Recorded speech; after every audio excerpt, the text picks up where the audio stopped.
জল নিয়ে রাজনীতি দক্ষিণ এশিয়ায় নতুন কিছু নয়। পাকিস্তান বহু বছর ধরে সিন্ধু নদের জল নিয়ে ভারতের সঙ্গে বিরোধকে আন্তর্জাতিক মঞ্চে নিয়ে গেছে। World bank, neutral expert, court of arbitration সব দরজায় ব্যবহার করেছে ইসলামাবাদ। লাভ কি কিছু হয়েছে?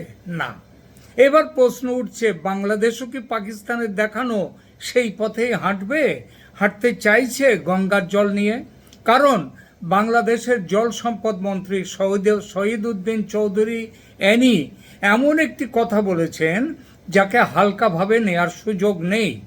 ঢাকার Bangladesh institute of law and international অ্যাফেয়ার্সের এক সেমিনারে তিনি জানিয়ে দিয়েছেন 1996 সালের গঙ্গা জল বন্টন চুক্তির নতুন সংস্করণে বাংলাদেশের স্বার্থ সুরক্ষিত করতে হবে, আর প্রয়োজন হলে বাংলাদেশ বিষয়টি ইন্টারন্যাশনাল ফোরাম অর্থাৎ আন্তর্জাতিক মঞ্চে নিয়ে যেতে প্রস্তুত।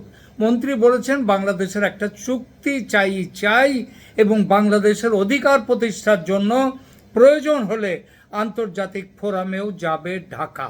একই সঙ্গে তিনি দাবি করেছেন নতুন চুক্তিতে থাকতে হবে গ্যারান্টি ক্লজ।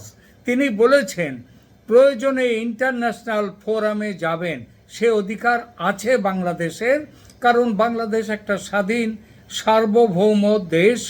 কিন্তু কথাটা হচ্ছে তাতে কি লাভ হবে কিছু? বাংলাদেশের বাপ পাকিস্তান তো সিন্ধু জল নিয়ে আন্তর্জাতিক মঞ্চে গেছে, তাতে লাভ হয়েছে কিছু? আন্তর্জাতিক ফোরাম তারা বলে দিয়ে দেবে ভারতকে, যে একটা হুকুম দিয়ে দেবে আর ভারত সেটা সুরসুর করে মানতে এগিয়ে যাবে, এমন কি কখনো ভাবা যায়? শুনুন, ভারত কারো চোখ রাঙানিতে চলে না। ভারত তার নিজের স্বার্থ দেখবে, তবে হ্যাঁ, বন্ধুর স্বার্থও দেখবে।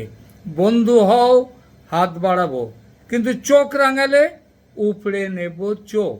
আর বাংলাদেশ যে ওই গ্যারান্টি ক্লজের কথা বলছে, সেটা 1977 সালের একটা চুক্তি অনুসারে মোরারজি দেশাইয়ের সঙ্গে হয়েছিল সেই চুক্তি। সেখানে কি ছিল? বৃষ্টি হোক না হোক, ফারাক্কায় জল থাকুক না থাকুক, এতটা পরিমাণ জল আমরা বাংলাদেশকে দেবই। অর্থাৎ বৃষ্টি কিংবা জল থাকা না থাকাটা কোনো ব্যাপার নয়, জল পাবেই। সেই ভারত এখন আর নেই, এটা মনে রাখতে হবে।